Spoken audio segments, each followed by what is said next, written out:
It pleased Darius to set over the kingdom 120 satraps, who should be throughout the whole kingdom, and over them 3 presidents, of whom Daniel was one, that these satraps might give account to them, and that the king should have no damage.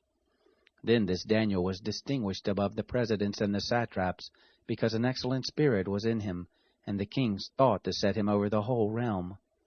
Then the presidents and the satraps sought to find occasion against Daniel as touching the kingdom, but they could find no occasion nor fault, because he was faithful, neither was there any error or fault found in him. Then these men said, We shall not find any occasion against this Daniel, except we find it against him concerning the law of his God. Then these presidents and counselors assembled together to the king, and said thus to him, King Darius, live forever. All the presidents of the kingdom, the deputies and the satraps, the counselors and the governors, have consulted together to establish a royal statute, and to make a strong law, that whoever shall ask a petition of any god or man for 30 days, save of you, O king, he shall be cast into the den of lions. Now, O king, establish the law, and sign the writing, that it be not changed according to the rule of the Medes and Persians, which doesn't alter. Therefore King Darius signed the writing and the law. When Daniel knew that the writing was signed, he went into his house. Now his windows were open in his chamber toward Jerusalem. And he kneeled on his knees 3 times a day and prayed, and gave thanks before his God as he did before.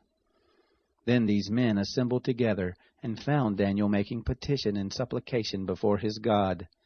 Then they came near, and spoke before the king concerning the king's law. Haven't you signed a decree, that every man who shall make petition to any god or man within 30 days, save to you, O king, shall be cast into the den of lions?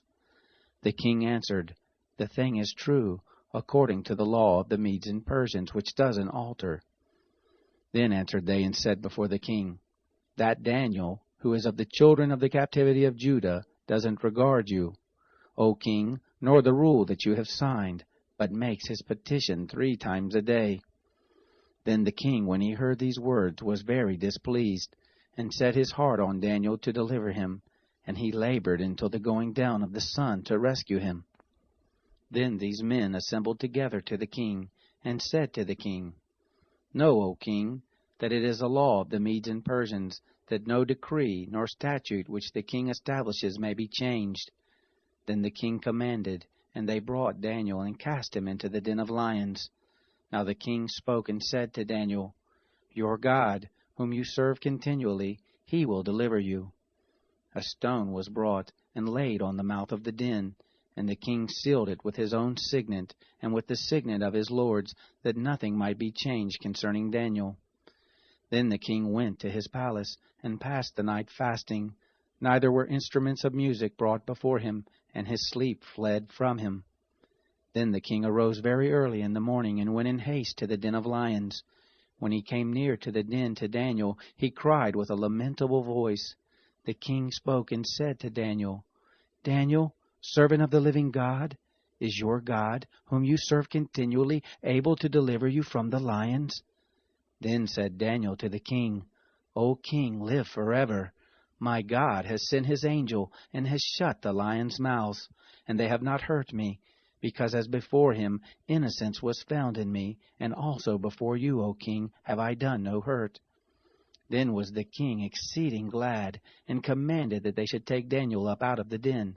So Daniel was taken up out of the den, and no manner of hurt was found on him, because he had trusted in his God. The king commanded, and they brought those men who had accused Daniel, and they cast them into the den of lions, them, their children, and their wives. And the lions had the mastery of them, and broke all their bones in pieces, before they came to the bottom of the den. Then King Darius wrote to all the peoples, nations, and languages, who dwell in all the earth, Peace be multiplied to you. I make a decree, that in all the dominion of my kingdom men tremble and fear before the God of Daniel, for he is the living God, and steadfast forever. His kingdom is that which shall not be destroyed, and his dominion shall be even to the end. He delivers and rescues, and he works signs and wonders in heaven and in earth, who has delivered Daniel from the power of the lions. So Daniel prospered in the reign of Darius and in the reign of Cyrus the Persian.